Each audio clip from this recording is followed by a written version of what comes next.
Fala pessoal, sejam bem-vindos a mais um episódio do podcast Cara dos Esportes. Gabriel Martins aqui para conversar com vocês sobre NFL. O programa de hoje eu vou receber meu amigo Caio Miari, editor do The Score. A gente vai conversar sobre o que é o grande tópico na NFL nesse momento, que são os problemas do Philadelphia Eagles. Os Eagles levaram a segunda maior virada da história da franquia nesse domingo contra o Dallas Cowboys, um time que entrou na temporada com ambições de conquistar o segundo título consecutivo após ter vencido o Super Bowl na última temporada, se vê envolto em muitos problemas e eu e o Caio destrincharemos, debateremos aqui o que na nossa opinião são os problemas dessa equipe. Na segunda parte, a gente precisa lembrar que a gente está numa semana especial na NFL, Dia de Ação de Graças nos Estados Unidos. Então teremos 4 jogos antes de chegar no domingo. Teremos a rodada tripla tradicional do Dia de Ação de Graças e teremos agora o jogo da Black Friday na sexta-feira. Primeiro ano que temos o jogo da Black Friday. Primeiro ano, né, Caio? Primeiro ano. É. Não, segundo ano, né? Ano passado foi o primeiro ano. É verdade. Segundo ano que temos o jogo da Black Friday. Então a gente vai fazer uma prévia desses 4 jogos que acabaram sendo excelentes, porque a NFL define esses jogos antes da temporada, né, assim como o calendário inteiro, e você não tem como garantir que os times vão estar em bons momentos e tal. Em alguns períodos parecia que não seria uma rodada tão boa, mas acabou que são 4 jogos bem relevantes, bem interessantes, então parabéns pra NFL, você acertou novamente. Caio, seja bem-vindo mais uma vez aqui ao podcast Cara dos Esportes. Vamos entrar já no nosso primeiro tópico, que é o grande tópico do momento, que é crise no Philadelphia Eagles. Não sei se dá pra chamar de crise, um time que tem 8 vitórias. Crise na Gávea. É. Na Gávea não, mas no Philadelphia Eagles. Não sei se dá pra chamar de crise um time que tem 8 vitórias e 3 derrotas na temporada, mas é um time que tem problemas sérios e acho que meio que foi o ápice nesse último domingo. Então eu te faço a pergunta que é a pergunta desse podcast. O que está acontecendo de errado com o Philadelphia Eagles? Fala, Gabriel. É difícil colocar um motivo só, né, como a grande razão do time ter caído do jeito que caiu. Mas vamos lembrar, assim, falando logo de cara. Muito time queria estar numa má fase igual o Philadelphia Eagles está, né? Não vamos esquecer que o time está aí 8-3 ainda. Muito provavelmente vai para os playoffs e tudo mais. Apesar de não estar jogando bem. Então acho que eu tenho que ressaltar isso. Agora, é fato que você olha para um time, a linha ofensiva, que acho que por muitos nos últimos 5 anos foi a melhor da NFL, o interior da linha ofensiva está tendo mais problemas do que o normal. A gente sabe que os tackles do Philadelphia Eagles são muito confiáveis, apesar do Lane Johnson não estar bem fisicamente, né? Ele está dentro e fora do line-up, está machucado no momento, enfim. Mas o interior da linha ofensiva do Philadelphia Eagles, que foi uma grande força do time na temporada passada, principalmente, e no ano passado também, recente, está um pouco abaixo. E aí também interfere diretamente no Saquon Barkley, que, claro, não está só mal, porque foi o principal jogador do time na temporada passada, na temporada brilhante. Era claro que ele não ia conseguir repetir o que ele fez no ano passado com mais de 2.000 jardas, mas ele teve uma queda muito, muito, muito grande. Acho que um pouco das questões da linha ofensiva, e jogador, às vezes, tem temporadas ruins, é normal. Acontece com todo mundo. Infelizmente, aconteceu com ele. E acho que se você colocar acima disso tudo o fator coordenador ofensivo no Philadelphia Eagles, que parece ser mais um ano, né? Kevin Patullo, atual coordenador ofensivo, não parece ser aquele cara diferente na comissão do Nick Sirianni. Nick Sirianni que já teve acertos e erros quando o assunto é contratar coordenador ofensivo, nem até defensivo, mas nesse caso mais focado no ataque. Eu acho que se você colocar uma combinação de fatores com esses 3 sendo no topo, eu acho que a gente consegue entender um pouquinho melhor o que está acontecendo. Vamos... E eu acho interessante, né? Acho que a gente já pode até tirar isso do caminho. O problema tá 100% no ataque. A defesa dos Eagles, principalmente desde o retorno do Donald Smith e da chegada do Jalen Phillips, tem sido ali top 3 na NFL nas últimas 3, 4 semanas. E agora vai ter algumas questões na secundária para esse jogo da sexta-feira, né? O Reed Blankenship é dúvida para a partida. O Andrew Makuba, calouro, safety, que vinha jogando muito bem, quebrou o tornozelo.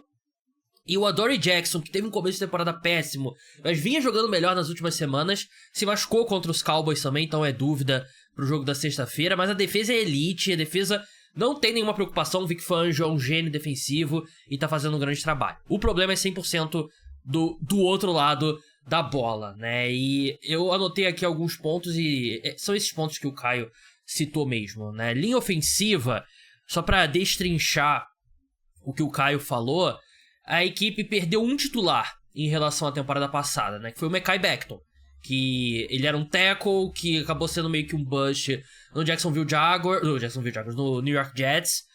Foi pro Philadelphia Eagles jogando como guarda, jogou muito bem, foi importante no título. Ele saiu, tá no Los Angeles Chargers agora. Foi substituído pelo Tyler Steen, que vem jogando bem. Acho que o Tyler Steen vem fazendo uma boa temporada. O Lane Johnson, ele só desfalcou os Eagles em um jogo, né? Mas tiveram outros que ele saiu durante a partida. Vem lidando com problemas físicos e é curiosa a questão do Lane Johnson, né? Que assim, claro, right tackle é uma posição muito importante. Mas acho que nos Eagles é mais importante ainda, porque toda vez... Tudo bem, ele é o melhor right tackle da NFL.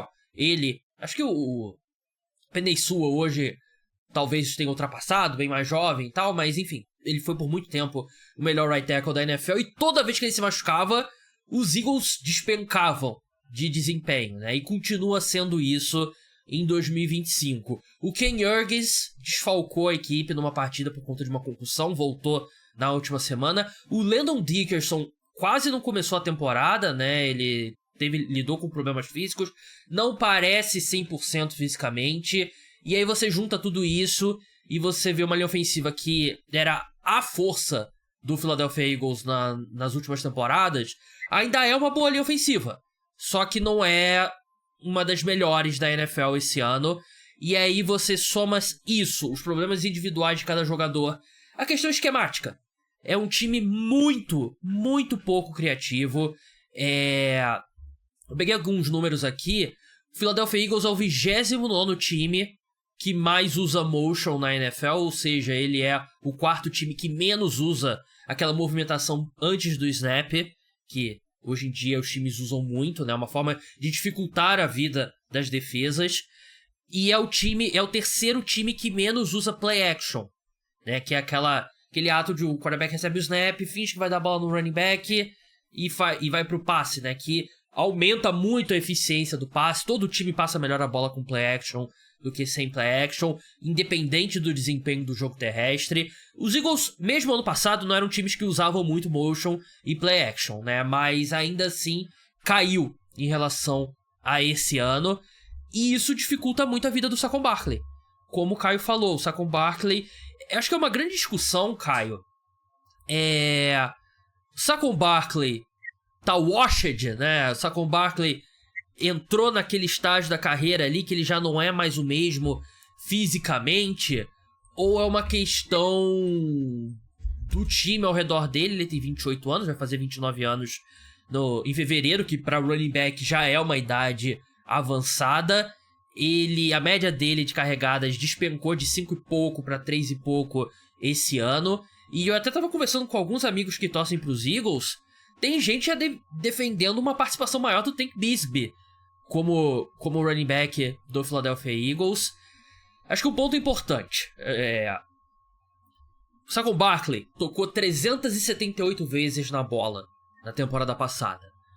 Running backs não costumam voltar bem depois de uma temporada com uma carga de trabalho tão grande como essa. A gente viu, por exemplo, que o Christian McCaffrey, né? O Christian McCaffrey foi em 2022, o melhor ano dele com o 49ers, ou foi 2023? Agora eu não lembro, Caio. Foi um ano depois da troca, então é 23, né? Porque a troca acho que acontece em 22 durante a temporada. E aí 23 é o que ele vai, assim, muito fora da curva. E ele demorou muito pra se... Ele teve anos difíceis depois daquele ano, né? Com um índice de carregada alto, né? E você volta na história. Então eu acho que isso prejudica o Saquon Barkley fisicamente. Não acho que ele é o mesmo running back fisicamente em relação à última temporada. Mas eu acho que é mais a questão esquemática. Tem pouca corrida que pega a defesa de surpresa, os times sabem o que esperar, ele encontra menos espaço. Então acho que você bota os dois fatores. É ele abaixo fisicamente, como era de se esperar depois de uma temporada de uma carga de trabalho tão alta quanto ano passado, e um ataque muito mais pobre esquematicamente. Não, tô com você. Eu não consideraria, talvez, Gabriel, que ele está, como você usou a expressão, washed. Eu acho que se talvez tivesse já sido bem na temporada passada, mas dando alguns sinais de queda, e aí ele tivesse tendo esse ano que ele está tendo agora, talvez eu acho que eu colocaria assim que ele está washed. Agora ele foi tão bom na temporada passada, mas ele foi assim, um nível tão diferente, que eu não quero acreditar, vou dar o famoso benefício da dúvida para ele em relação até aquela temporada brilhante e chegar agora. Mas eu acho isso, eu acho que a queda do Saquon, e aí como você falou, o estilo de jogo do ataque do Philadelphia Eagles, combinado com uma falta de criatividade entre a comissão técnica responsável pelo ataque, eu acho que está limitando esse ataque dos Eagles, né? E é engraçado que a impressão que fica é que o Nick Sirianni, ele, no começo da carreira dele nos Eagles, ele estava acertando muito na questão coordenador ofensivo, e agora, nessas últimas temporadas, ele não está conseguindo encontrar, né? A gente lembra que alguns caras, assim, o Shane Steichen, que saiu dos Eagles, por exemplo, sai muito bem. O próprio Kellen Moore, que não teve tanto respeito na NFL, a gente pode colocar assim, não foi tão cobiçado, mas ele também sai em alta. E o Kellen Moore não foi bem uma contratação do Nick Sirianni, né? Foi mais uma imposição, né, do Howie Roseman, né? Exato. E agora ele está tendo esse novo desafio. Enfim, eu ainda acho que o Philadelphia Eagles é muito forte. É um time que nos playoffs da Conferência Nacional, né, se tudo se concretizar, o Philadelphia Eagles de fato tiver, eu acho que é um time que eu ainda não quero enfrentar por ser o atual campeão, por ter no papel um time muito, muito interessante, mas de fato é alarmante porque é um time que na temporada passada começa mal, jogando mal, mas tendo às vezes uma vitória a mais do que derrota, mas o time começa jogando mal, só que no final da temporada o time se acerta, bate Super Bowl, perde um jogo só, né, que é aquele jogo que o Jalen Hurts machuca contra o Washington Commanders, e depois disso o time está imbatível. Esse ano o Philadelphia Eagles começa jogando mal, mas a gente acha que é um pouquinho aquela ressaca do Super Bowl, mas o time continua ganhando. Só que parece que agora, a gente está entrando no último mês de temporada, o time está perdendo gás no momento que não pode. Então isso estou curioso para ver o que vai acontecer em dezembro. Esse time me lembra muito o time de 2023. É muito parecido com o time de 2023, só que com uma defesa muito melhor, né? Uma defesa de elite ainda, né? Porque acho que em 2023, a gente fazendo esse podcast, a gente estaria discutindo aqui problemas da defesa também, né? E não é o caso esse ano, né? A defesa tá muito bem. Então, você tem um time que tem uma defesa de elite e um ataque que, mesmo com todos os problemas, tem muitas peças de talento, é o suficiente para fazer barulho na NFL hoje ainda, né? Ainda acho que é um time que pode competir, mas na hora do vamos ver, eu tendo a acreditar que o Philadelphia Eagles não vai longe nos playoffs, porque a vibe tá ruim.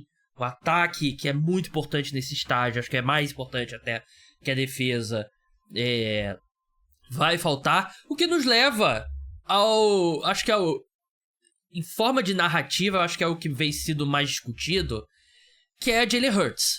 Jalen Hurts, A.J. Brown. Feliz que você tá colocando ele na discussão aqui. Queria falar dele.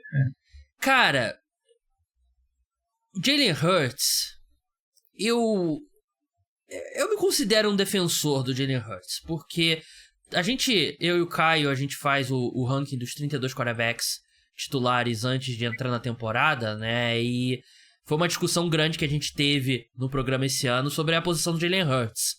Eu tive o Jalen Hurts na 6ª colocação, atrás do Justin Herbert, na 3ª tier ali, né, e a tier era, com o time certo podem jogar como MVPs, né? E o Jalen Hurts, com o time certo de 2022, ele quase foi MVP, né? E foi MVP do Super Bowl na última temporada. Vendo o que tá acontecendo hoje com ele, eu sinto que eu errei. Eu deveria ter colocado ele mais pra baixo. Eu não acho que o Jalen Hurts, individualmente, tá fazendo um ano ruim. Não acho. Mas ele não tá conseguindo compensar. Claro que nenhum quarterback vai compensar 100%, né? Mas ele não tá conseguindo elevar o ataque com esses problemas. E eu sinto que um quarterback, para ser o 6º melhor quarterback na NFL, mesmo com esses problemas, ele faria esse ataque jogar melhor do que ele tá jogando, mesmo com o Kevin Patullo e o Nick Sirianni sendo um problema no comando. Então eu sinto que, por mais que o Jalen Hurts não seja o problema, ele não ser,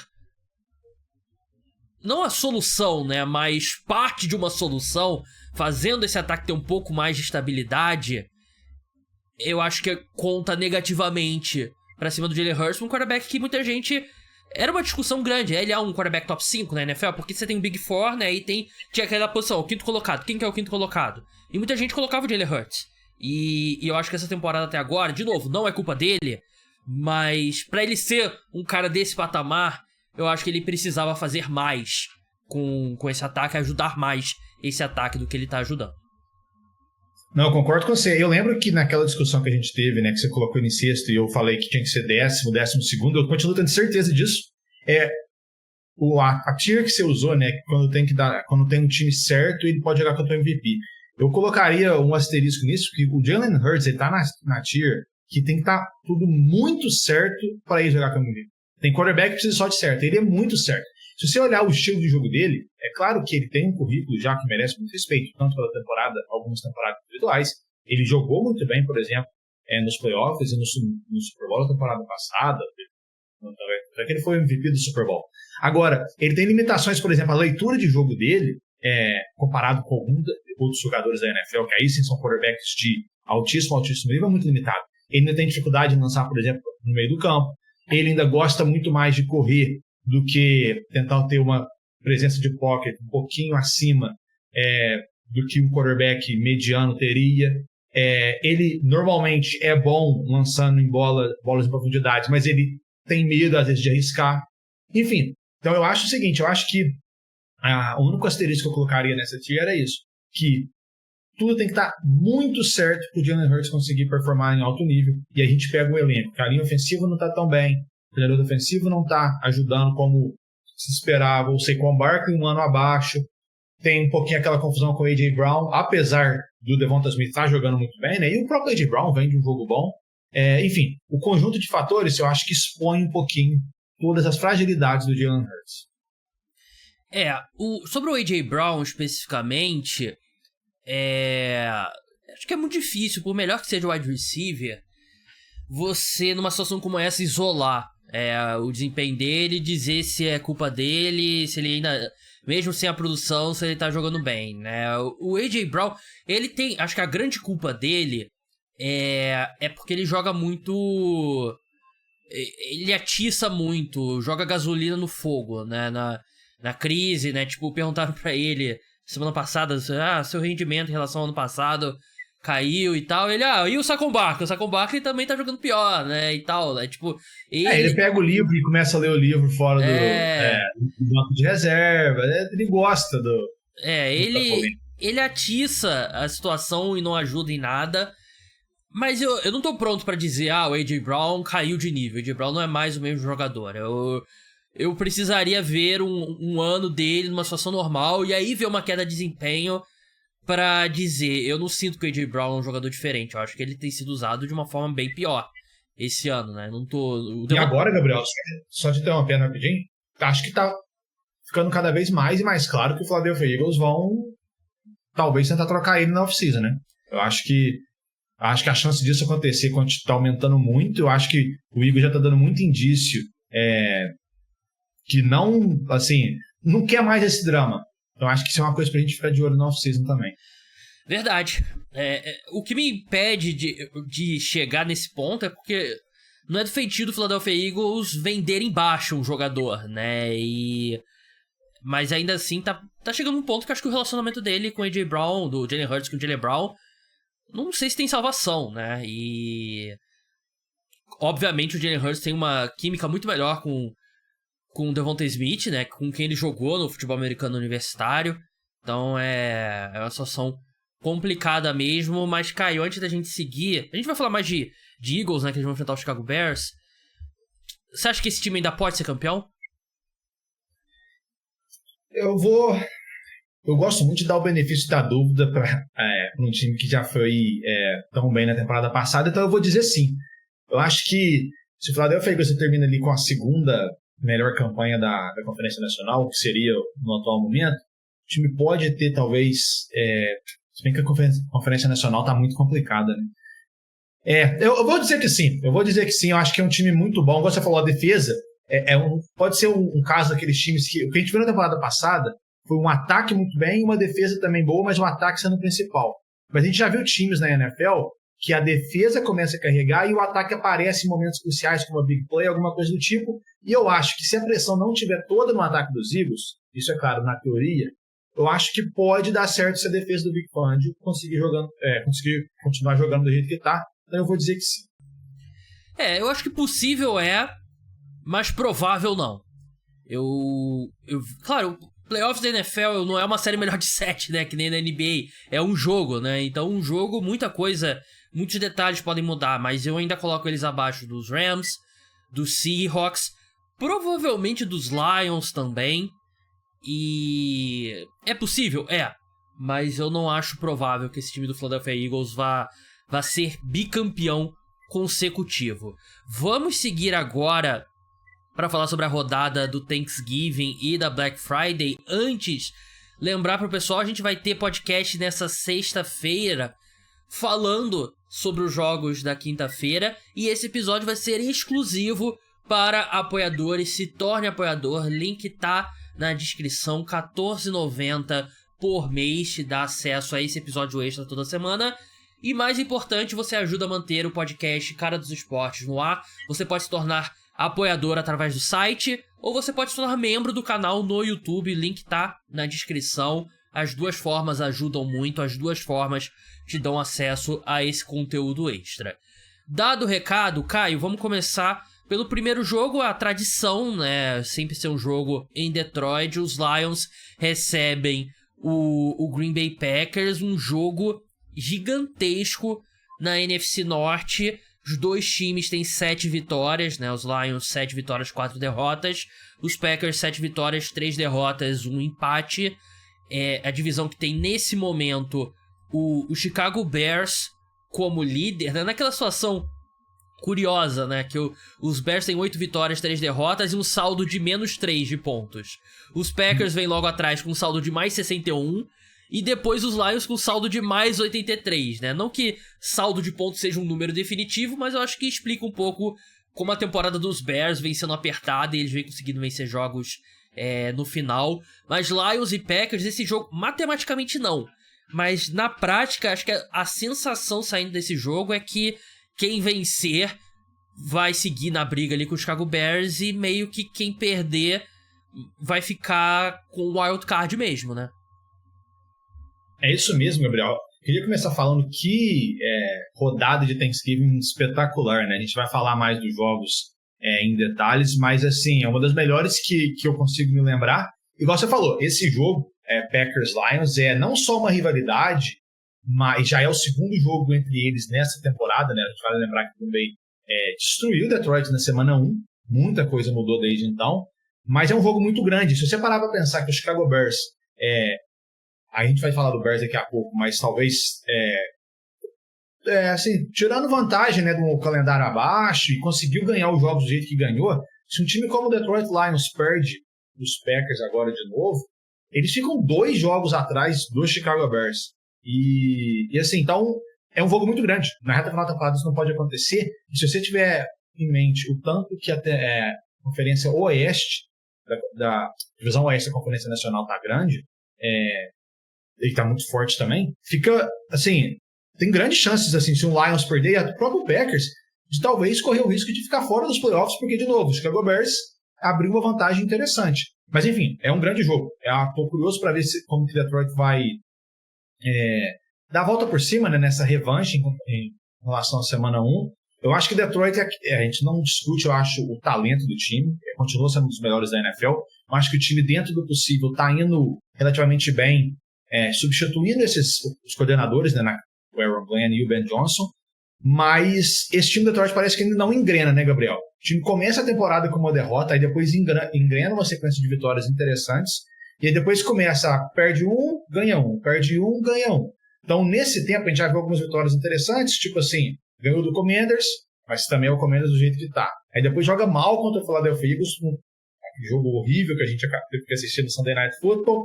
Na semana passada, quase não ganhou do New York Giants com o James Winston, mas acabou ganhando. Então, eu acho Detroit isso. Eu acho que qual vai ser o Detroit Lions que vai estar em campo contra os Packers? Tem que ser o melhor Detroit Lions, porque o Green Bay Packers vem num momento muito interessante.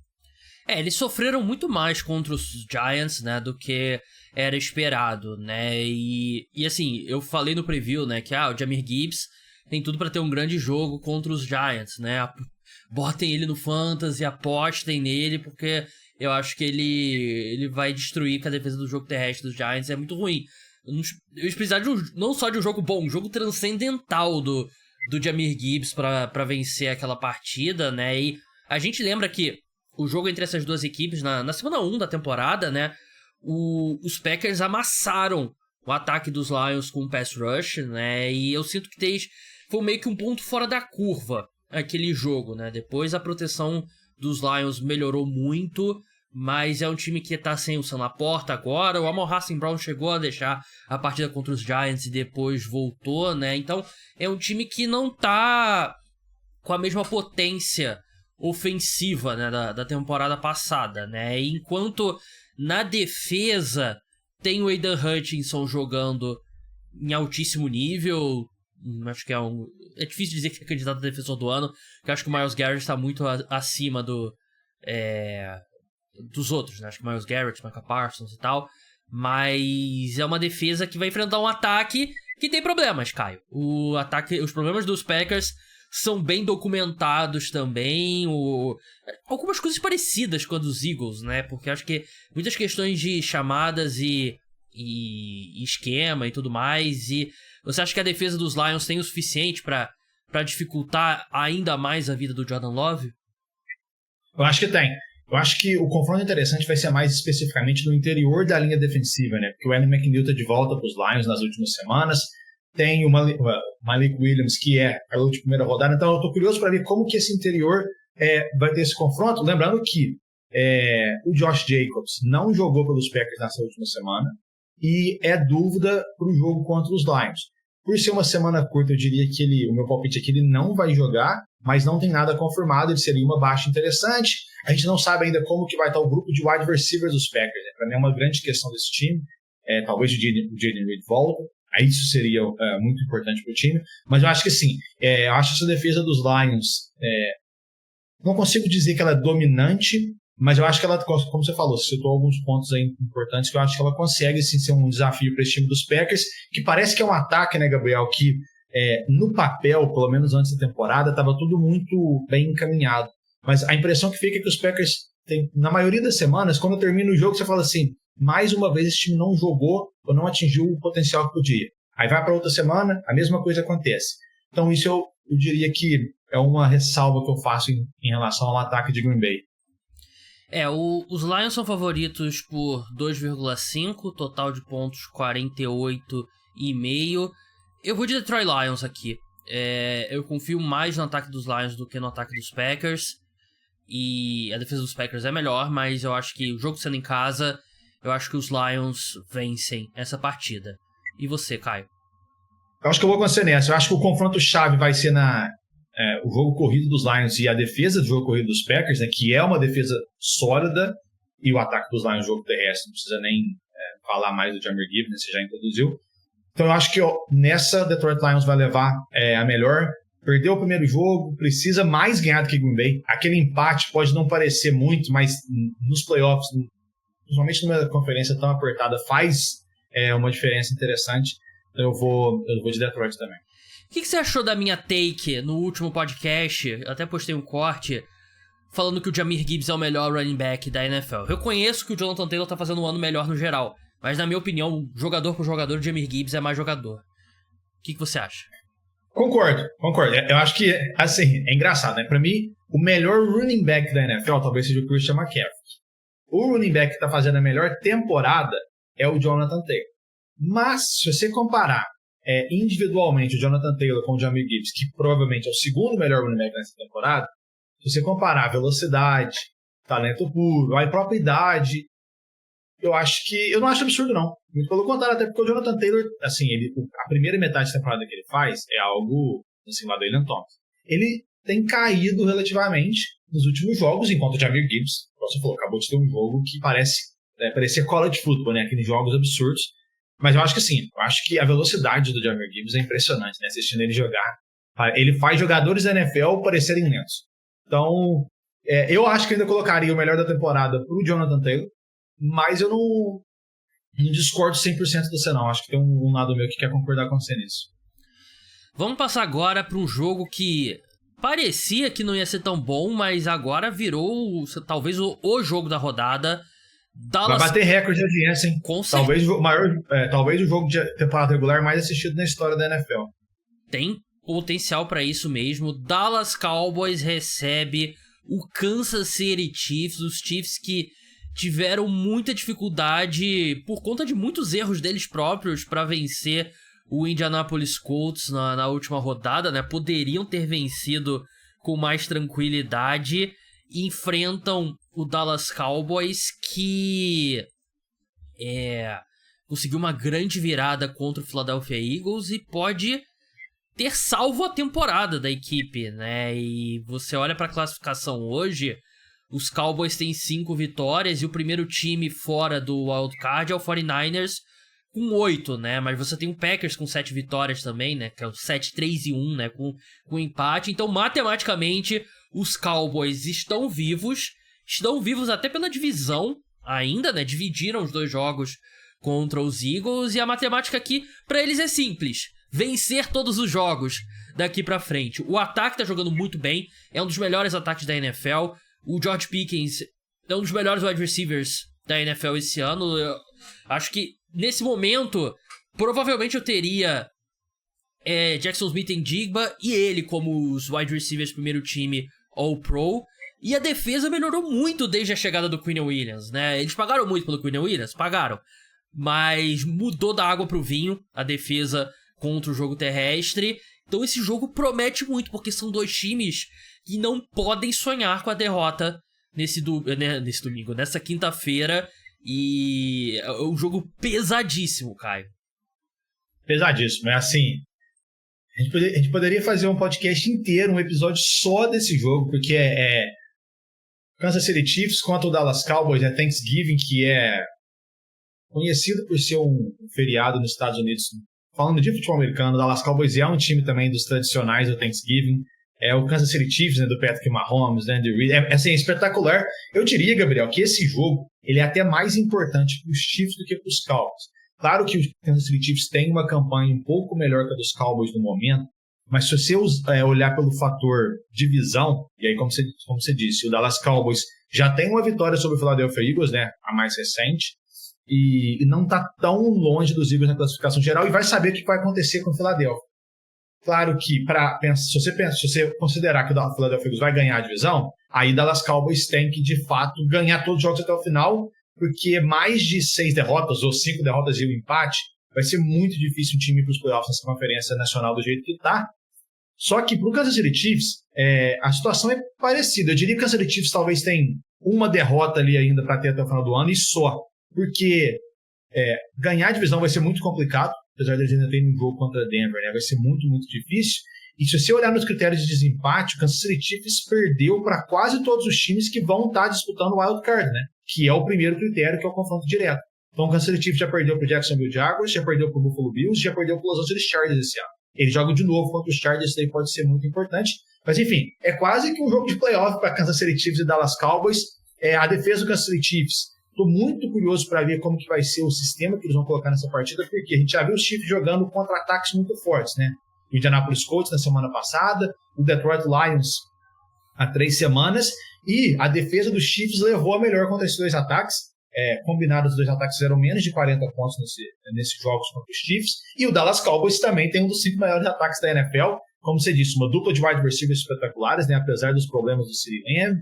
O próprio jogo corrido do Dallas Cowboys, que ninguém dava muito, acima da média. O Dak Prescott, acho que, assim, dispensa comentário, a gente pode dizer. Então eu estou muito curioso para ver como que o Steve Spagnuolo vai se preparar com uma semana curta contra um ataque on fire, a gente pode dizer assim, desse time do Dallas Cowboys. Caio, Dak Prescott não dispensa comentários, não. Porque...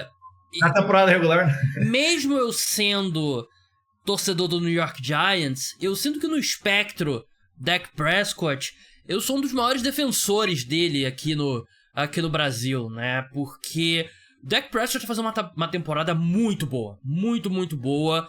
Talvez a melhor temporada da carreira dele, se ele manter esse nível até o fim.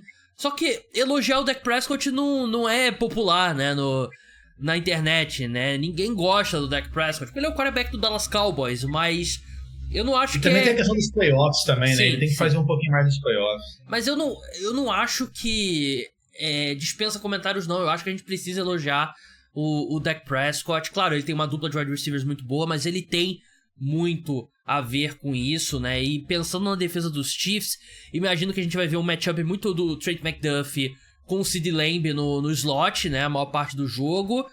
E uma marcação dupla no George Pickens, né? E a questão do George Pickens é que eu não lembro de um wide receiver com a capacidade de, sei lá, de fazer...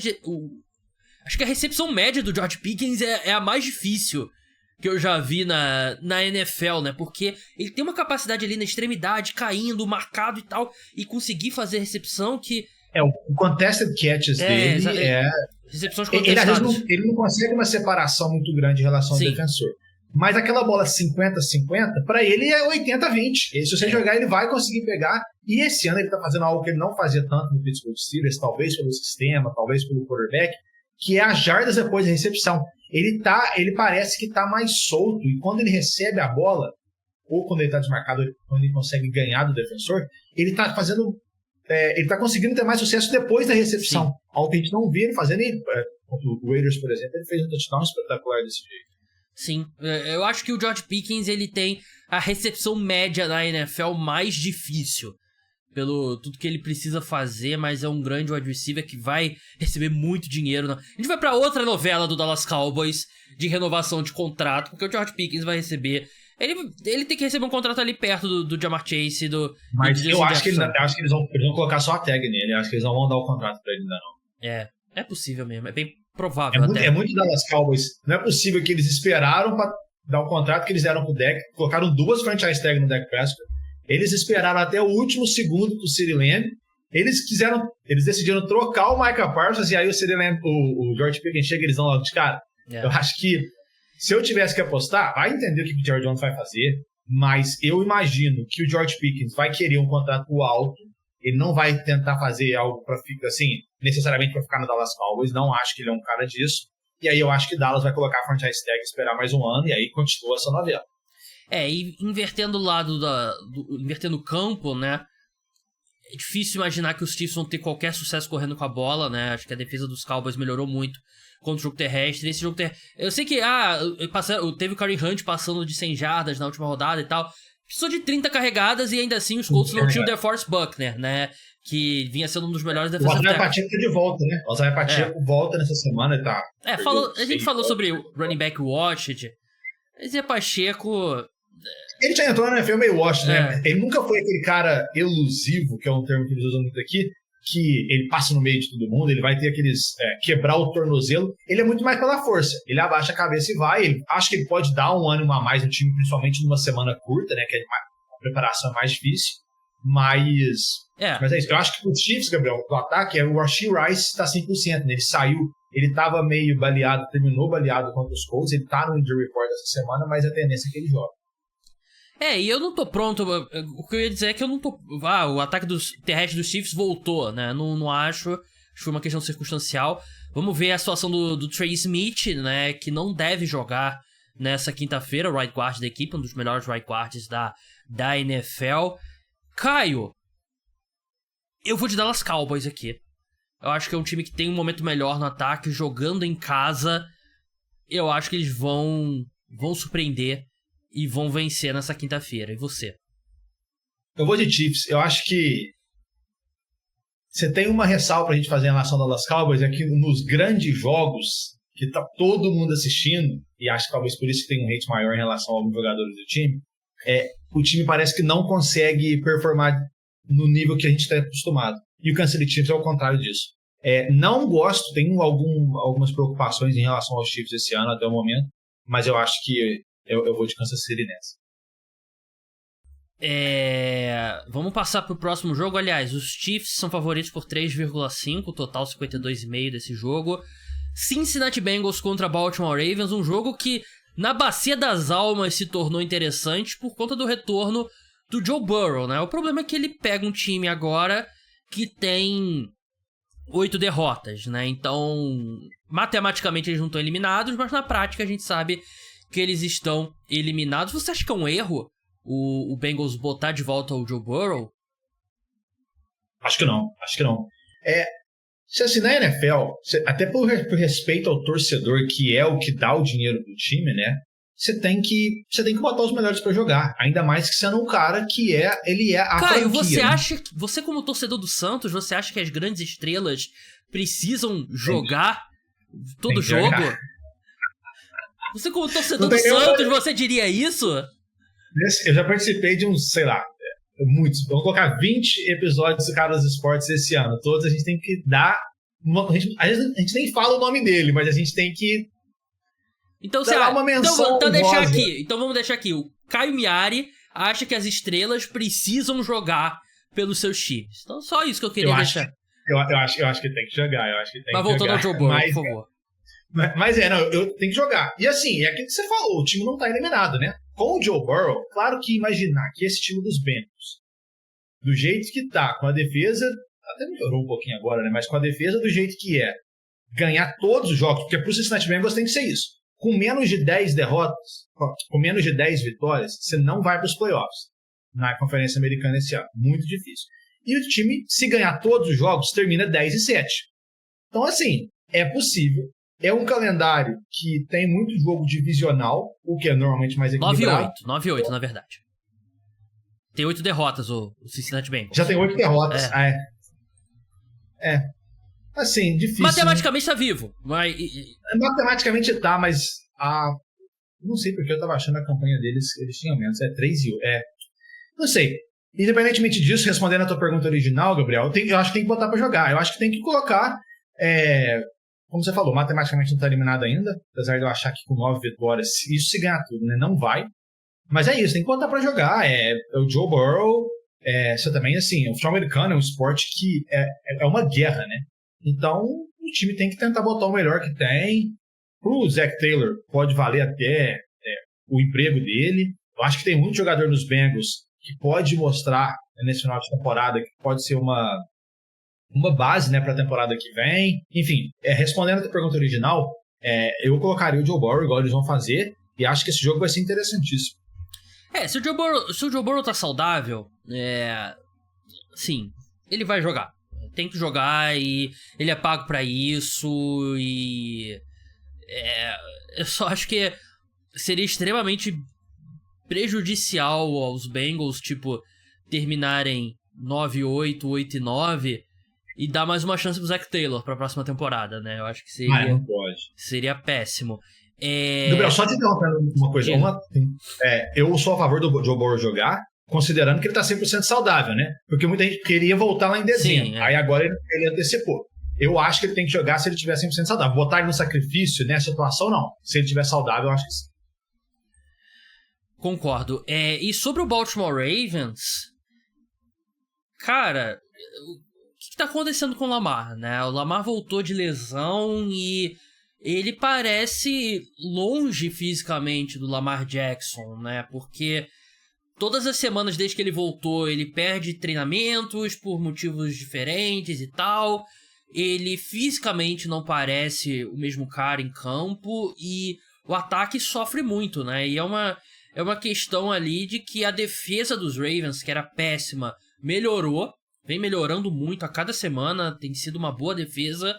Só que eu sinto que o ataque caiu proporcionalmente de nível nessas últimas semanas, né? Como se você tivesse, sei lá, pontos que você transferiu do ataque pra defesa, né? Não precisava ser assim. Precisava ser o ataque piorar pra defesa melhorar. Mas eu acho que tem muito a ver com a questão física do Lamar.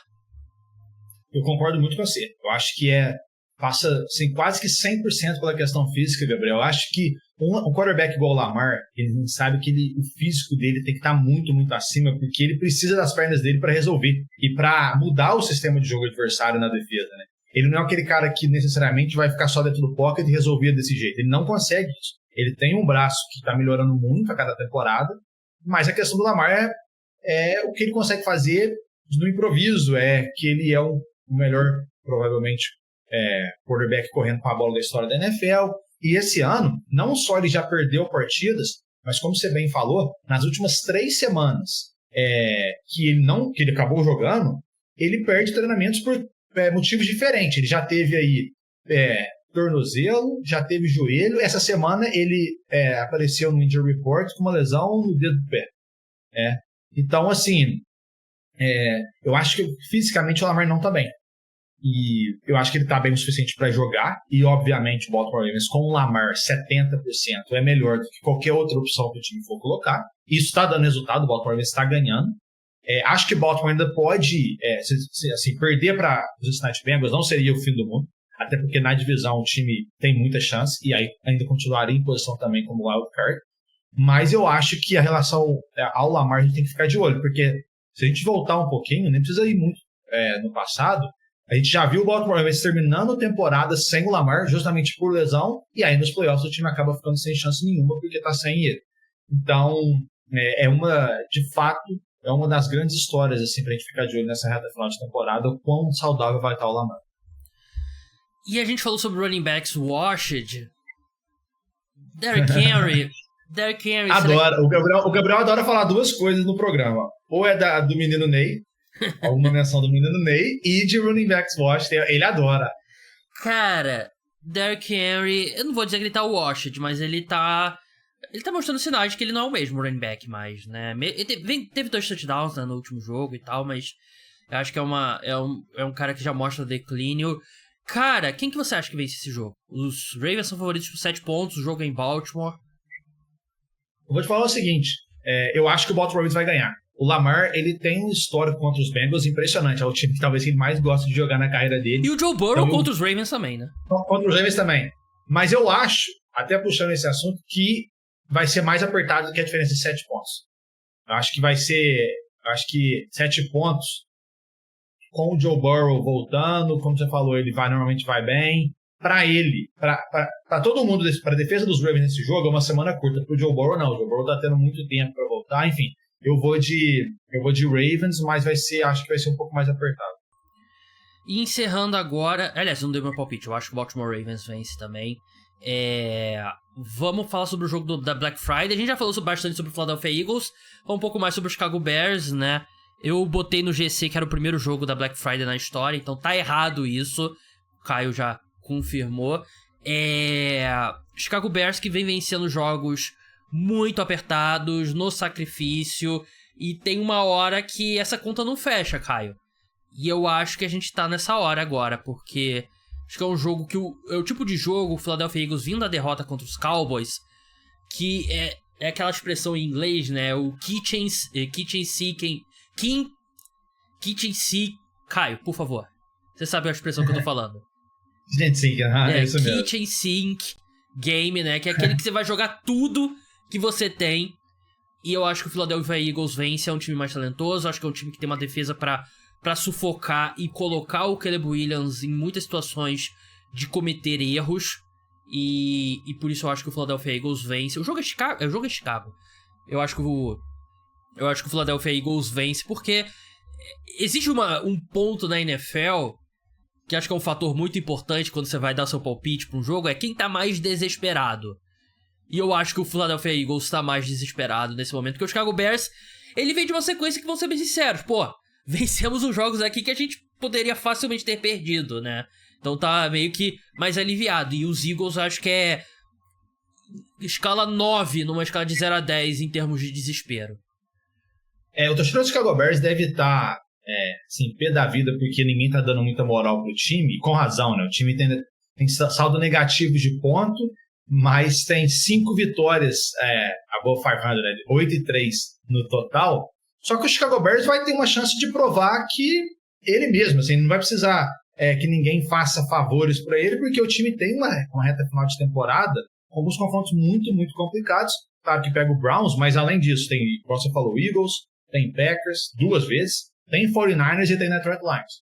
E começa agora. Eu acho que esse jogo contra o Philadelphia Eagles pode ser um teste para o Chicago Bears, vai ter um teste para o Chicago Bears, mas eu acho que o time vai ter um choque de realidade, vamos dizer assim.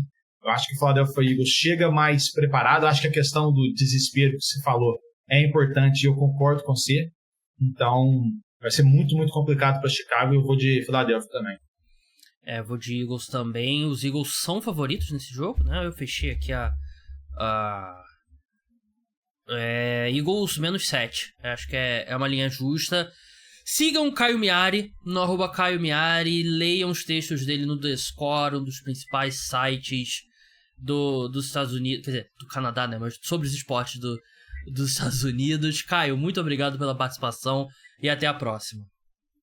Eu que agradeço, Gabriel. Um grande abraço para quem ouviu a gente, pra você também. Até mais. Vamos pro epílogo. Eu tô usando muita palavra epílogo no podcast recentemente. Rafael, centraliza um pouco mais na imagem, você tá um pouco... Isso, agora sim.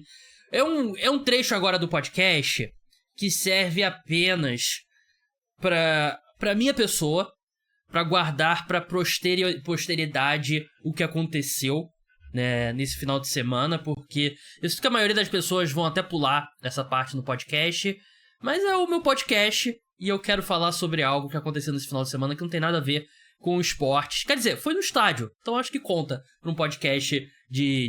Falar que o Oasis não tem nada a ver com esporte é insultar a história da banda. É uma banda, não é um evento esportivo, mas foi dentro de um estádio e uma banda que tem uma grande relação com futebol. Show do Oasis! Nesse final de semana, eu estive, Rafael Baltazar esteve, não estivemos juntos, porque o Rafael Baltazar pertence a outro extrato de classe social em relação ao meu. Ele estava na pista e eu estava na arquibancada. Assim, questão de preço, mas a questão de conforto na arquibancada também me chamou bastante atenção. A arquibancada era mais cara que a pista. Não. Eu paguei R$400 no meu ingresso. Eu paguei 300. Ah, nossa. Mas a questão de conforto me chamou muita atenção. Foi uma verdadeira operação de guerra para eu estar presente nesse show por conta do meu trabalho, né? Quando eu comprei o ingresso, quando eu comprei o ingresso pro show do Oasis, não tinha ainda o podcast de segunda-feira, né? No estúdio e tudo mais. E aí... Você comprou um ingresso, só pra quem talvez não tenha contexto, literalmente mais de um ano antes do show. Foi agosto do ano passado que... Não, foi tipo começo de novembro, o show foi no final de novembro. Foi tipo 1 ano e 10 dias, 15 dias. Sim, com muita antecedência que as vendas foram realizadas. E aí, eu comprei, na minha cabeça, eu queria comprar pro sábado, obviamente. Só que a fila online pro sábado tava muito pior. E aí eu fiquei com medo de não conseguir e comprei pro domingo. E aí, na minha cabeça, eu vou... Porque na época eu ainda fazia o podcast na madrugada, de domingo pra segunda, né? Meu plano era, essa semana não vai ter podcast. Mas eu consegui... Aí com a questão do estúdio e tal, eu aluguei com um casal de amigos meus. Bruno, meu amigo, um dos meus melhores amigos, Karine, esposa dele. A gente alugou um Airbnb que era tipo 50 metros. Literalmente, saía do Airbnb, 50 metros da entrada do nosso portão, no Morumbi. E aí eu assisti todos os jogos do primeiro horário. E quando acabou a prorrogação de Chiefs e Colts, eu fui pro Morumbi e vi o show, saí, fui pra rodoviária, peguei o ônibus.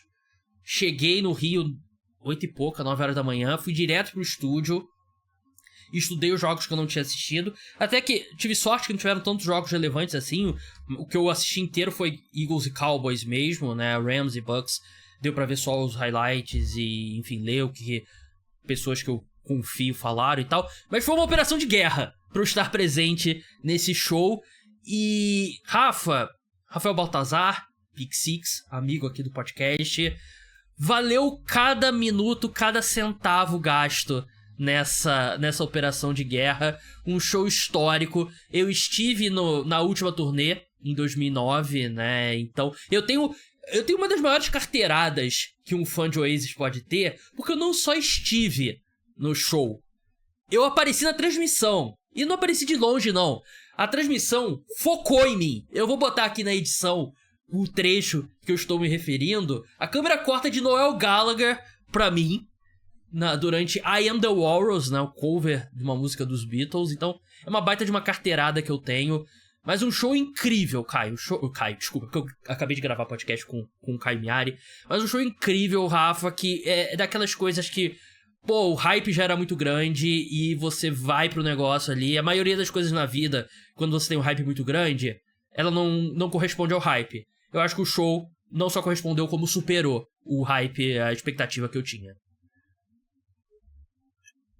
A sensação que dá, e isso é literal, é tipo, em alguns momentos você tem algo que assemelha ao pânico, ou depois do show você tem algumas coisas que são literalmente transtorno de estresse pós-traumático. Por exemplo, uma das músicas que eu estava mais ansioso para ouvir era Cast No Shadow.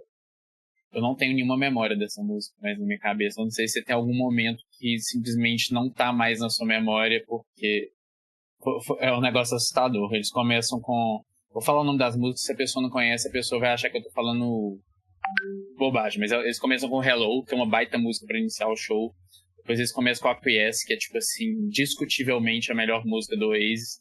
Aí minha panturrilha já tava doendo, meu amigo virou pra mim e falou assim, putz, e agora é Morning Glory. Aí eu tô, tipo assim, eu entrei no estado meio que de histeria e sabia que ainda tinha o show inteiro pela frente. Foi um negócio absurdo, foi o que você falou. A gente já tinha muita ideia, o setlist é o mesmo desde o primeiro show em Cardiff. Mas a gente já sabia o vídeo e tudo mais, tudo que seria do show, mas você viver aquilo lá ao vivo é realmente assustador. Tipo, eu fico arrepiado, sabe? Cara, é a minha banda favorita de todos os tempos, Oasis. E já é há muito tempo, né? E é curioso, né? Porque eu era fã de Oasis, tipo, em 2006, né? Que era uma banda de jovens. Jovens eram fãs de Oasis, né? E agora... Eu conversando com um amigo meu mais jovem do que eu, né? O Matheus do NBA do Povo, um abraço pra ele. A gente tava falando alguma coisa sobre... Tipo, eu não sabia quantos anos ele tinha. Eu perguntei, quantos anos você tem? Eu tenho 34 e tal. Aí eu falei assim, pô, você devia ter falado que eu não pareço ter 34, né? Aí ele falou, não, mas é que você é fã de Oasis, né? Isso te envelhece, né? Que virou meio que uma banda de tiozão, né? Oasis, né? E sobre a questão do show em si, eu acho que eu compartilhei essa teoria contigo.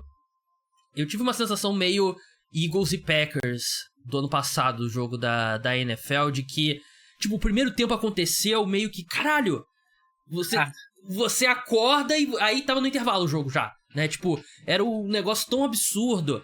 Eu lembro perfeitamente quando começou o Hello de... Caralho, eu não acredito que eu tô vivendo isso. Porque eu não imaginava que o Oasis fosse voltar. Eu não achava que o Oasis fosse voltar, eu achava que era definitivo. E aí, eu acho que eu só consigo sair do... Assim, voltar a me ligar, a ter noção de onde eu estava, depois de Cigarettes and Alcohol. Acho que Fade Away é onde ali eu consegui respirar. As outras 6 músicas, né? Porque ele começa com Hello, como o Caio falou... Como o Rafael falou. Acquiesce, Morning Glory, Some I Say, Bring It On Down, Cigarettes and Alcohol. Cigarettes and Alcohol... O Poznan... Agora, eu tô até em dúvida. O Poznan foi no Cigarettes and Alcohol? Poznan é no Cigarettes and Alcohol. Eu tava em dúvida se era Rock and Roll Star. Não, Rock and Roll Star é a última antes do Encore. Cara, o Poznan é muito foda. Muito foda. Explica pro pessoal o que é o Poznan. O Poznan, assim, aí eu li na Wikipédia, sei lá, 2 semanas atrás o que é o Poznan. É tipo uma comemoração, se eu não me engano, começou na Polônia, por causa disso, Poznan, tipo Poznan. Sim. E se você gosta de futebol e gosta um pouco de Oasis, você talvez já viu a torcida do Manchester City virada de costas. O negócio que eles fazem isso. E tem uma pessoa que tá de frente, é o Noel Gallagher. Basicamente, o Poznan é um momento do show que o Liam Gallagher ele para o show, começa a falar com o inglês indecifrável dele, e aí como que ele introduziu isso em cada cidade era um lugar, né? Por exemplo, em Buenos Aires foi Nolo Cavalo, E aí ele falou que ele pediu um espaguete no hotel. Sim. E o espaguete falou pra ele: vocês não vão conseguir fazer eles fazerem o Poznan.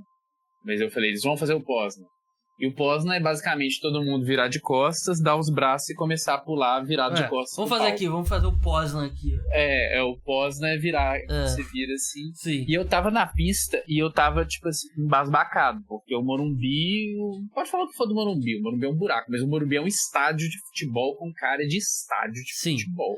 É o estádio de futebol então, com cara de estádio de futebol de 2002, né? Mas... 2002, assim, né? 2002 o Morumbi já tá fazendo 50 anos, mas enfim. Não, é porque você acostuma, por exemplo, com o Maracanã, com os estádios pós-Copa, é bem abaixo o Morumbi. Não.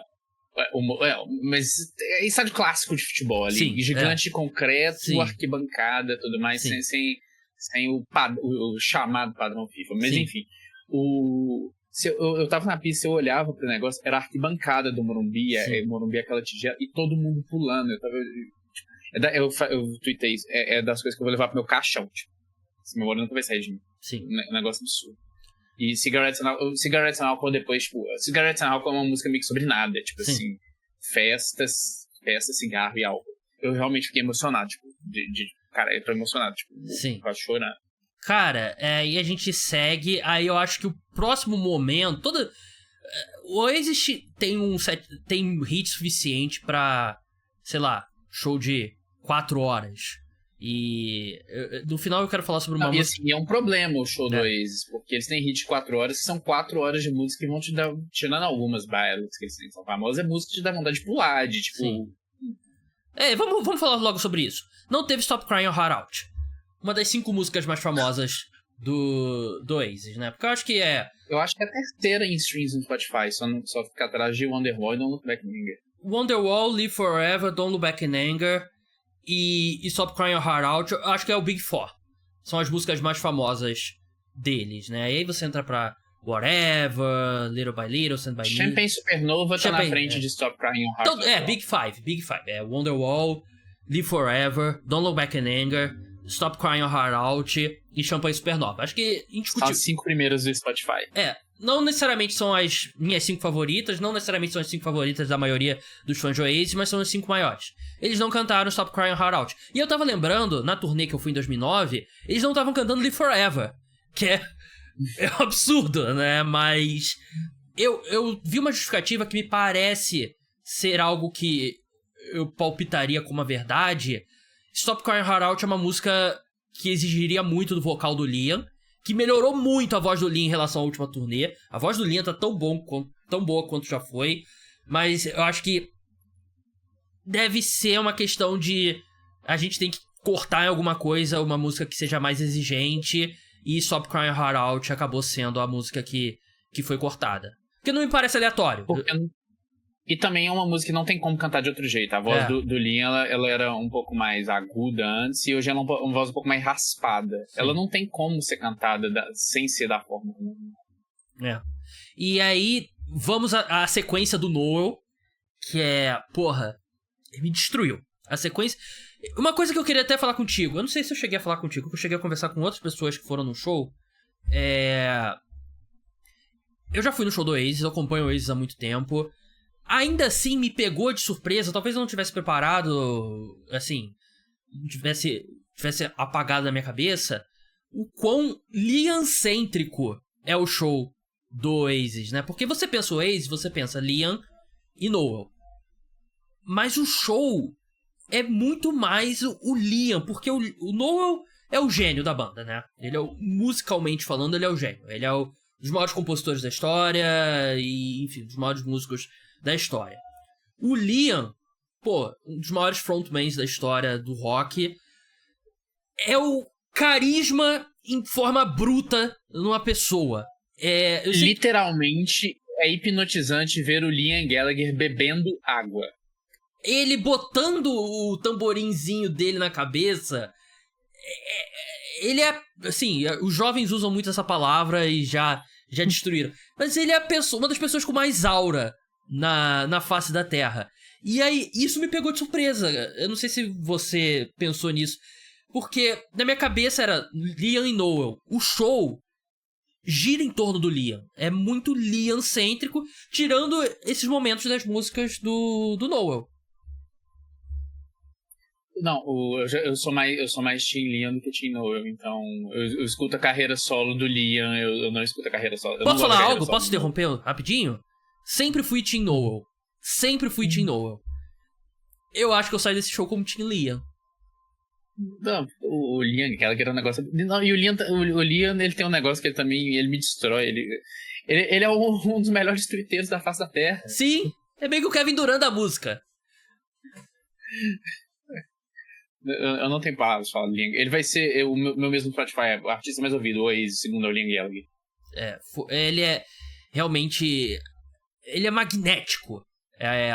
Acho que é uma boa palavra pra descrever ele. Aí você tem essa sequência do Noel, né? Que é Talk Tonight, Half the World Away, Little by Little, que é porrada atrás de porrada. Little by Little ao vivo é tipo...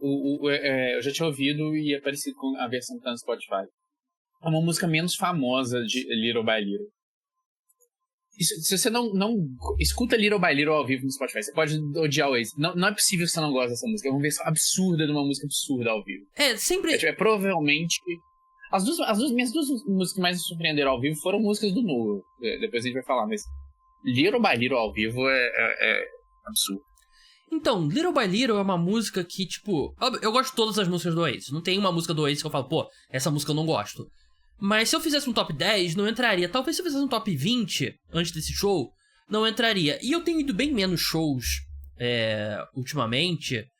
O último show grande que eu fui, vocês vão me zoar, mas o último show grande que eu tinha ido antes desse do Oasis foi Los Hermanos no Maracanã. Fui em shows menores depois disso. E eu sempre saio de um show, tipo, uma música que toca, que eu falo assim, putz, agora eu gosto mais dessa música do que eu gostava antes. E é Little by Little.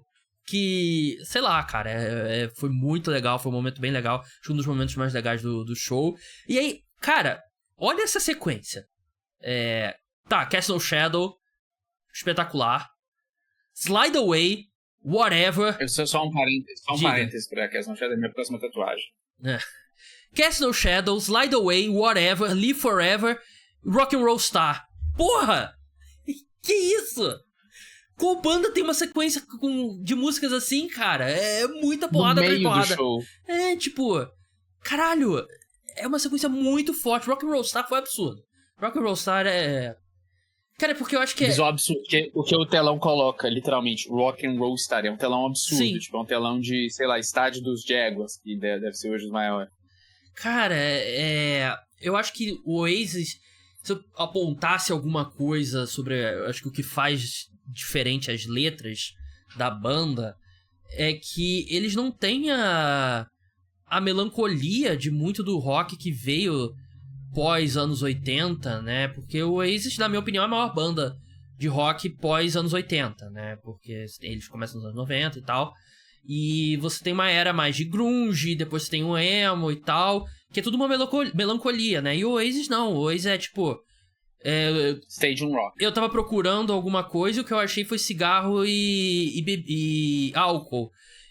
Essa noite eu vou ser uma estrela de rock and roll, né? Que é o Rock'n'Roll Star. A gente vai viver pra sempre, né? Do Live Forever, né? Então é mais... Apesar de muitas músicas serem mais da melodia, um pouco mais pra baixo, as letras em si são muito mais otimistas do que as bandas contemporâneas ao Oasis, né? E eu acho que isso se traduz muito bem, como você falou, num show de estádio, como foi esse.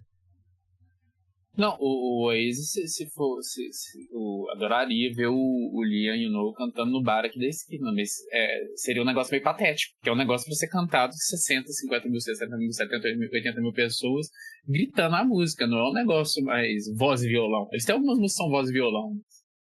O Noel, principalmente, né? Até porque o Liam não toca. Não toca, né? Tipo... Cara, ele toca o chocalho e que é completamente sem ritmo, sabe? Sim, não tem nada a ver com a música. E aí encerra com Masterplan, Don't Look Back in Anger, Wonderwall, Champagne Supernova, que, pô, também... The Masterplan ao vivo, The Masterplan... isso foi a primeira vez que isso aconteceu num show na minha vida. The Masterplan eu não entendo nada de teoria musical, mas basicamente é uma música que repete 2 vezes, né? Você tem a primeira e você repete a segunda. Então, tipo, e ela deve ter, sei lá, 3 minutos, 4 minutos. Então, assim, caralho, The Master Plan podia ter 6 minutos pra ele cantar essa parte de novo. Eu fiquei triste quando The Master Plan acabou, porque The Master Plan ao vivo, velho. Eu tava ouvindo um podcast, o podcast do Henry, que ele fala sobre música, e tava no trecho que ele tava falando de The Master Plan. Aí ele tava falando assim, que se eu coloco essa música e você fala assim, e eu gosto dessa música, você fala assim, eu não gosto dessa música, essa música não é boa. Geralmente eu entendo pode xingar aqui? Claro, claro. Eu entendo geralmente, falo assim, a música tem gosto diferente, mas se você não gosta dessa música, vai se fuder. Eu não quero que você seja meu amigo. Não tem como você ouvir The Master Plan e falar, essa música não é boa. Se você não gosta dessa música, desliga isso, para de ouvir e faz o trabalho da sua vida acabar comigo. Escuta, para de ouvir o Rafael, não para de me ouvir, não. Se você não gosta de Master Plan, me xinga no Twitter, por favor. Cara, eu não acho... Eu falei, pra mim todas as músicas do Oasis são boas. Não tem nenhuma música que não seja boa, né? E... Cara, eu saio com a sensação assim, tipo... Porra, você fica um ano esperando um show como esse, né? E aí?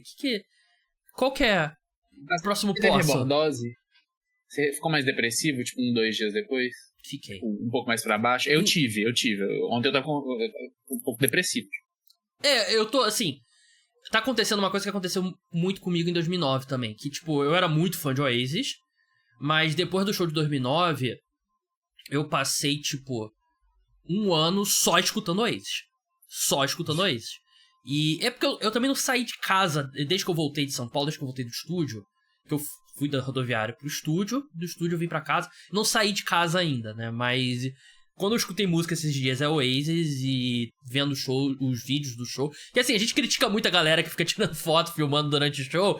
Mas, pô, obrigado pelo serviço que vocês prestam, porque dá pra... É maravilhoso o pessoal que tá na grade e filma de perto pra você ver as reações do Liam, do Noah. Muito obrigado. Abaixa o celular um pouquinho, mas... Obrigado pelo serviço que vocês prestam. Eu acho que é uma decisão questionável pro seu aproveitamento do show, mas pra gente depois no YouTube ajuda bastante. Cara, eu fico triste, né? Porque sabe-se lá quando. Que leva o nosso último tópico aqui, Rafa. O Liam, ele fala muita merda no Twitter, né? Mas ele já falou, até a próxima, não sei o quê. Tem especulação Tem 4 meses que ele tá falando até ano que vem, né? 3, 4 meses que ele tá falando. Ele já falou em Wembley até ano que vem. Aí ele faz tipo, uma cara assustada. Tipo, não poderia falar isso.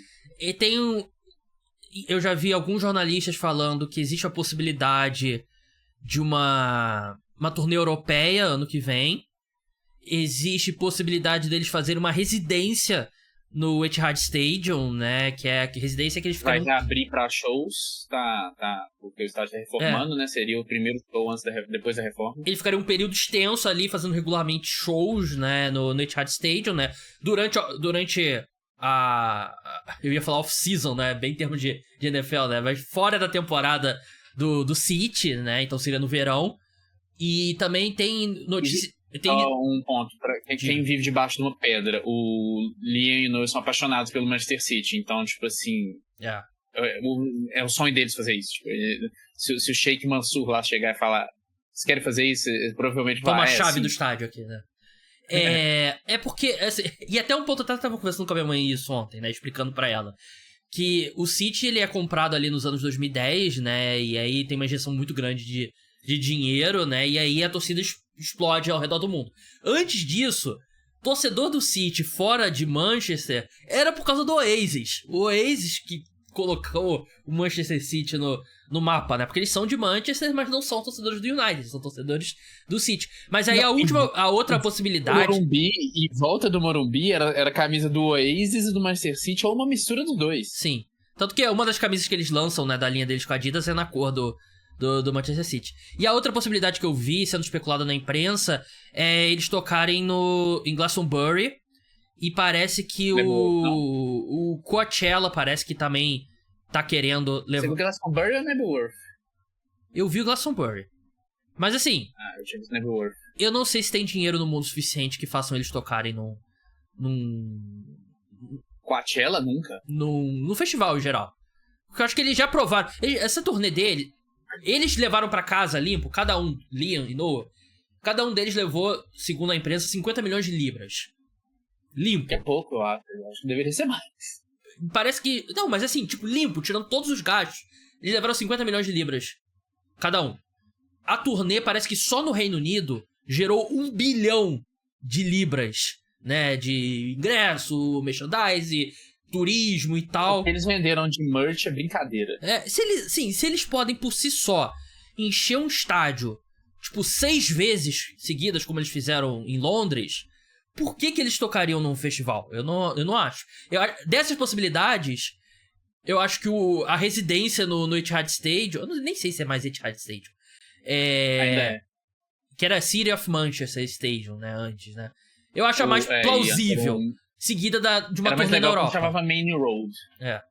Uhum. Não, e o Liam falou que adoraria fazer uma turnê na Europa, o país favorito do Mas eu acho que... Eu ficaria surpreso se fosse 2026. Eu acho que é algo pra 2027. Eu quero que o Medina ligue pra eles irem pra capital do estado do Rio de Janeiro em setembro do ano que vem. Impossível. Eu acho que ele não tem dinheiro no mundo possível pra isso. Ele chamou o Elton John. Ele fala... se ele chamou uma diva britânica, ele pode chamar outra diva britânica. O Liam falou, né, que o Brasil tá no grupo número 1 dos fãs, né? Que aí pegaram um monte de tweet, ele falou, não, o país tal tá no grupo número 1, o país tal tá no grupo número 1. Não, ele falou isso no Chile. No Chile tem um vídeo de Supersonic que a galera tá parada. Mas assim, cara, eu não tenho dinheiro, eu não sou rico, né, como você, né? Eu sou uma pessoa que eu não tenho uma grande flexibilidade financeira. Se anuncia uma turnê na Europa, ou essa série de shows no Etihad, eu acho que eu cometeria uma loucura financeira. Eu não cometeria essa loucura. Porque pra você não seria loucura, seria final de semana. Não, eu não tenho dinheiro pra fazer. Porque é muito caro, bicho, o hotel fica um absurdo, tipo, 1.000 libras no hotel. Só o ingresso seria, tipo, também umas 300 libras, né? Uhum. Porque antes de anunciar os shows no Brasil, eu cheguei a olhar sério quanto que me custaria ir no show lá eu vi na Escócia, inclusive, em Edimburgo. Era uma grana violenta. Uhum. Mas... O hotel é o que pesa mais. Tipo. Turnê mundial. Você acha que eles fariam outra turnê mundial? Eu acho que... Eu não faço ideia, sendo sincero. O meu palpite é que sim, mas existe um mundo que a gente foi no último show do Oasis. Eu não acho que, tipo, é uma possibilidade entre, sei lá, 10% e 25%. Sim. E assim, eu fui nos shows deles solos também, né? Então eu continuaria indo em Noel Gallagher High Flying Birds, Beady Eye, Liam Gallagher solo, qualquer coisa, mas pode ter sido algo único mas acho que é na hora do vamos ver, é muito dinheiro. Torcer pro Liam cair no esquema de pirâmide. Noah cair no esquema de pirâmide. Porque o que aconteceu? Essa turnê aconteceu porque o Noah se separou da esposa e ela levou uma grana violenta dele no divórcio, né? E aí o Noah ficou fudido de grana.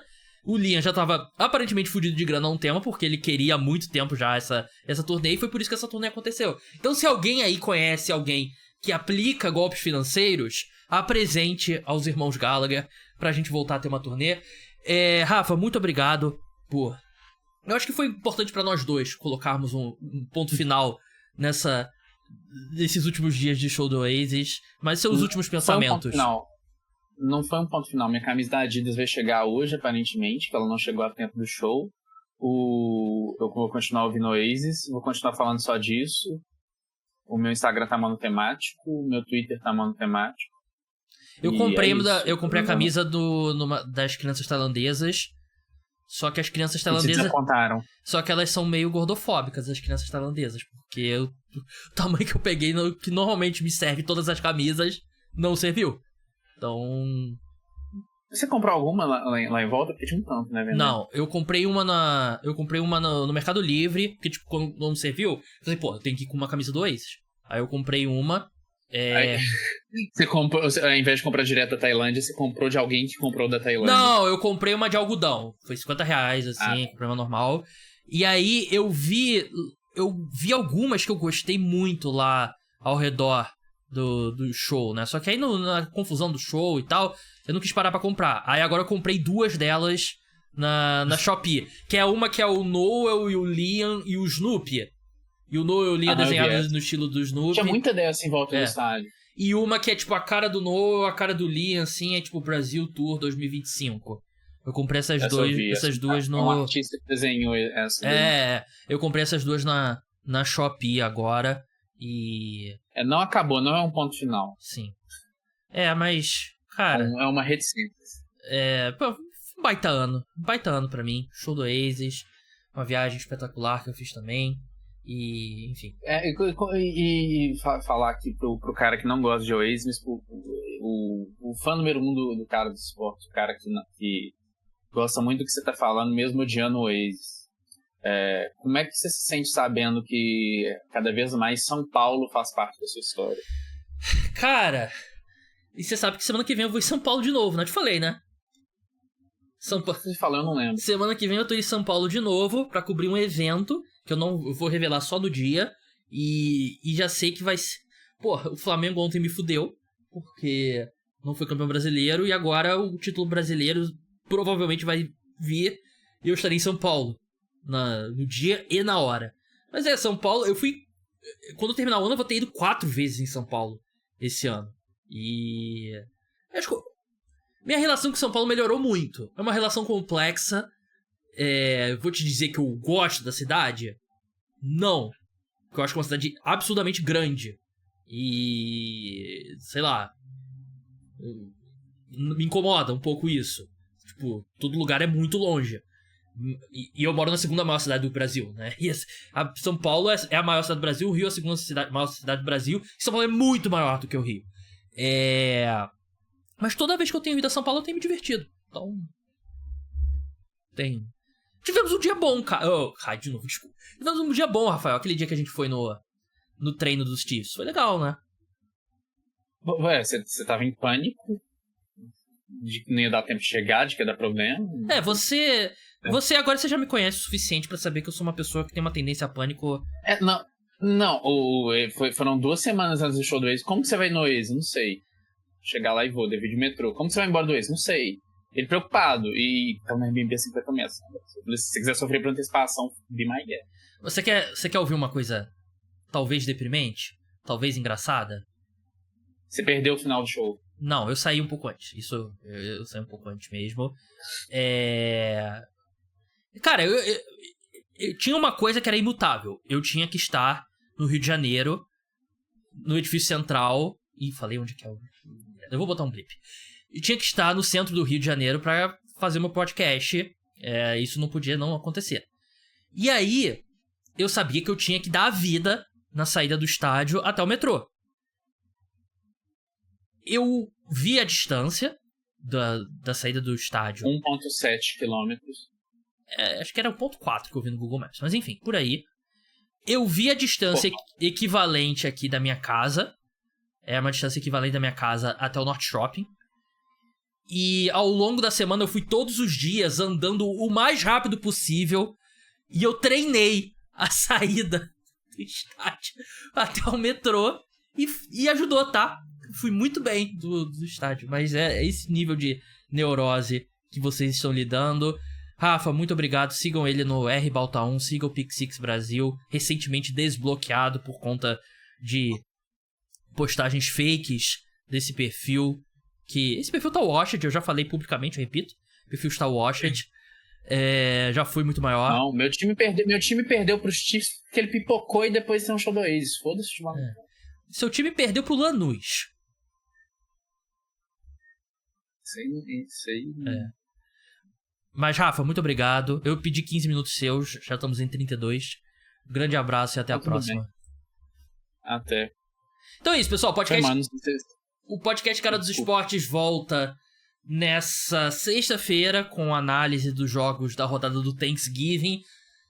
Na segunda-feira, meio-dia, ao vivo, diretamente do estúdio, eu, João Eduardo Dutra e Ana Carolina Brasil, falando sobre tudo do domingo da semana 13 da NFL. Um grande abraço a todos.